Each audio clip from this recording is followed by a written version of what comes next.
Welcome to Democracy Now!, democracynow.org, The War and Peace Report. I'm Amy Goodman.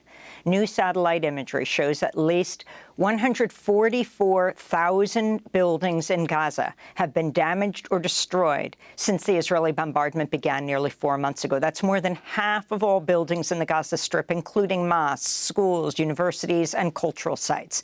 Corey Schur of the City University of New York told the BBC, "We've done work over Ukraine. We've also looked at Aleppo and other cities, but the extent and the pace of damage is remarkable. I've never seen this much damage appear so quickly," he said. In other news, the heads of multiple UN organizations are warning Gaza will face catastrophic consequences if the Palestinian refugee agency UNRWA runs out of money. The United States and over a dozen other nations have paused funding for the agency after Israel accused 12 of UNRWA's 13,000 employees in Gaza of taking part in the Hamas attack on October 7th. Meanwhile, Israeli Prime Minister Benjamin Netanyahu is vowing to continue the war in Gaza despite reports negotiators may be close to reaching a deal to pause fighting for at least 6 weeks to make time for Israel and Hamas to swap captives. Health officials in the occupied West Bank have denounced Israel for sending in a team of undercover assassins into a Jenin hospital to execute 3 Palestinian militants in a hospital room Tuesday. The Israeli special forces were disguised as medical workers in scrubs and Muslim women wearing headscarves. Palestinian officials say one of the men killed was recovering in the hospital after being paralyzed from an Israeli drone strike in October. Naji Nazal is the medical director at Ibn Sina Hospital. They killed the 3 youth, Basil and Mohammed Ghazawi and Mohammed Jalamni, in their room while they were sleeping on their beds in the room. They were killed in cold blood with direct gunshots to the head.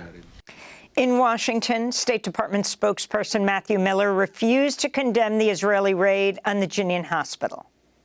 I'm not able to speak to the facts of the operation. You'd have to pass some kind of legal judgment, know all of the facts of the operation. But as a general matter, they do have the right to carry out operations to bring terrorists to justice, but they need to be conducted including in a hospital. So we want them to conduct their operations in compliance with international humanitarian law. Israel's admitted it's begun flooding tunnels in Gaza with seawater, despite warnings from the United Nations that the move could damage Palestinian drinking water and sewage systems. Israel said Hamas and other Palestinian groups have built as many as 450 miles of tunnels where many leaders of Hamas are believed to live, they say. In related news, the mother of an Israeli hostage who died in Gaza has accused the Israeli military of killing her son by pumping poison gas into a tunnel where he was being held. In December, Dr. Mayan Sherman said Israeli officials had told her that her son, Ron, had been murdered by Hamas in Gaza. But she started questioning what happened after a pathologist revealed a CT scan showed Ron's body had no injuries. In a Facebook post, Dr. Sherman wrote, quote, "The inquiry's findings, Ron was indeed murdered, not by Hamas, not by stray bullets, and not in an exchange of fire. This was deliberate murder, bombing with poison gas," she said.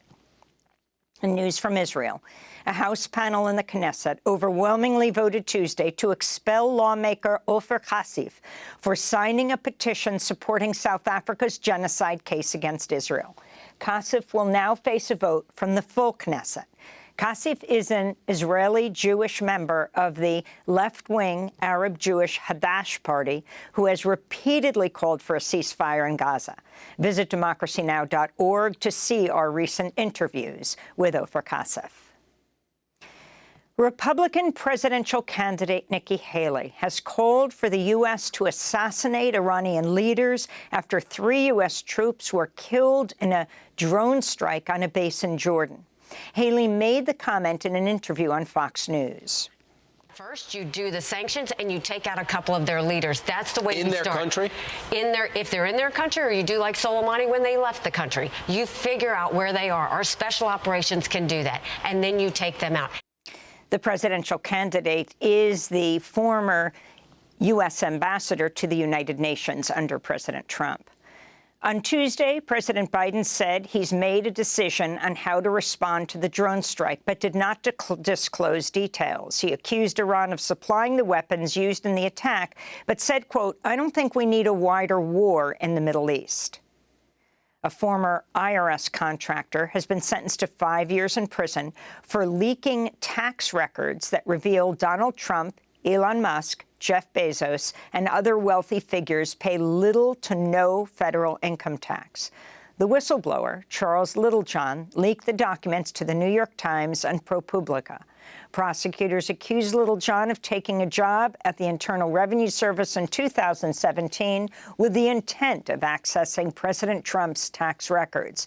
Littlejohn's attorney, Lisa Massing, said, quote, "He committed this offense out of a deep moral belief that the American people had a right to know the information, and sharing it was the only way to effect change," she said.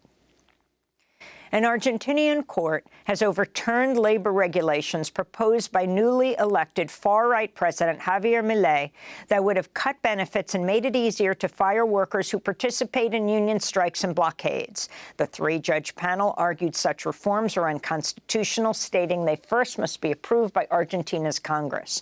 The ruling comes just days after labor unions led tens of thousands of protesters in a general strike against Milei's austerity policies that have led to the severe devaluation of the Argentine peso and other massive spending cuts.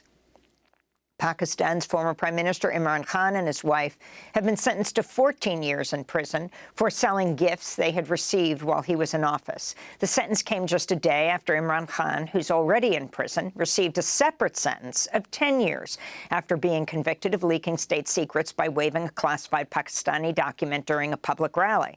It was later revealed the document exposed how the U.S. government encouraged Pakistani officials to remove Khan from office in 2022 after he took a neutral stance on Russia's invasion of Ukraine.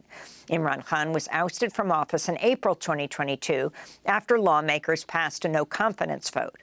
On Tuesday, supporters of Khan denounced the Pakistani judiciary for targeting him just ahead of next week's elections. Today's cipher case verdict has broken records of injustice. A bogus case that was preceded in a manner that the arrest on the first day was unlawful and unconstitutional. The charge was framed in a way that was unlawful and unconstitutional.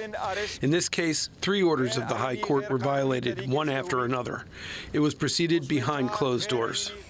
The Republican-controlled House Homeland Security Committee has approved 2 articles of impeachment against Homeland Security Secretary Alejandro Mayorkas, moving the House closer to impeaching a cabinet official for the first time in nearly 150 years. Republicans have accused Mayorkas of failing to uphold immigration laws at the U.S.-Mexico border. If the full House votes to impeach Mayorkas, the articles would then be referred to the Democratic-controlled Senate. Democratic lawmakers have denounced the Republican impeachment effort. In other news from Capitol Hill, Democratic Congressmember Cori Bush has acknowledged she's under a Justice Department investigation for allegedly misusing campaign funds. In a statement, Bush said, quote, "In recent months, right-wing organizations have lodged baseless complaints against me, peddling notions that I have misused campaign funds to pay for personal security services. That simply is not true," she said. Last year, the Office of Congressional Ethics investigated Bush's campaign spending and voted to dismiss the allegations.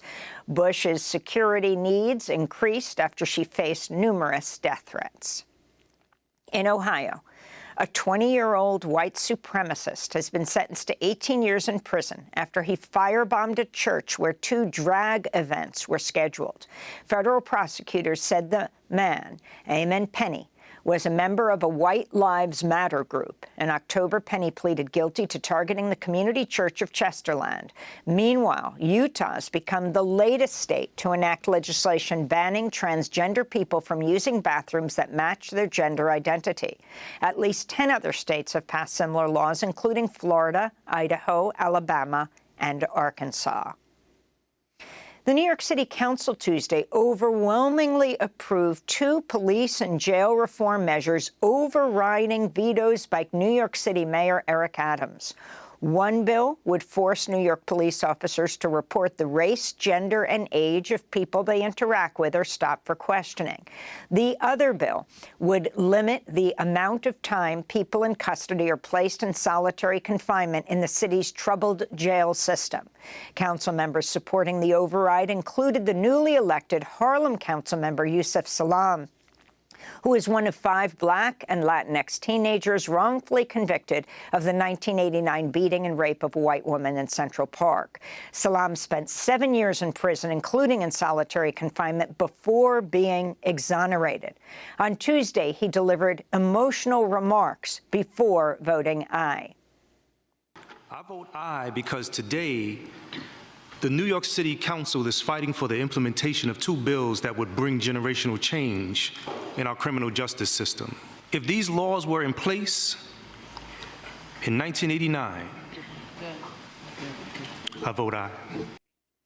Yusef Salaam's vote came just days after he was pulled over by police while driving with his wife and daughters. He said the officer never responded to his request to know why he was being stopped.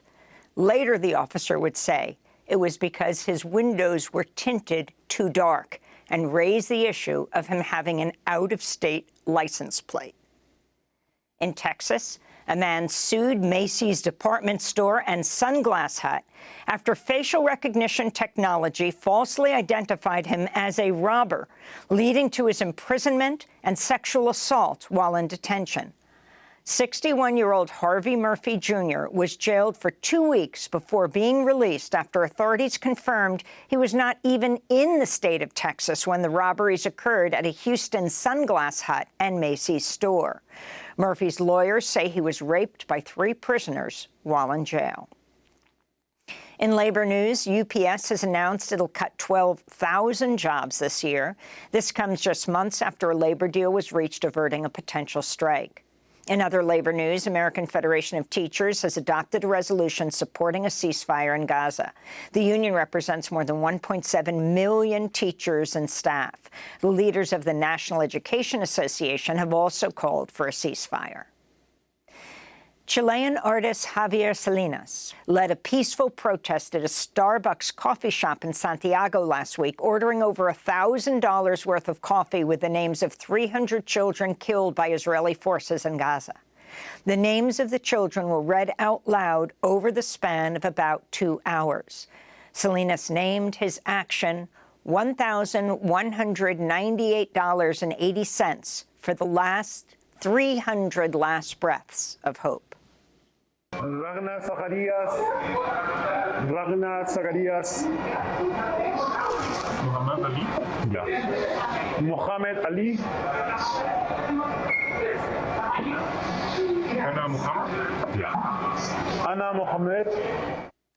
Starbucks has faced widespread boycotts across the globe over its refusal to support a ceasefire in Gaza. Chile is home to more than 500,000 people of Palestinian descent, thought to be the largest Palestinian diaspora community outside the Middle East. And Puerto Rican Broadway icon and Tony Award-winning artist Chita Rivera has died in New York at the age of 91.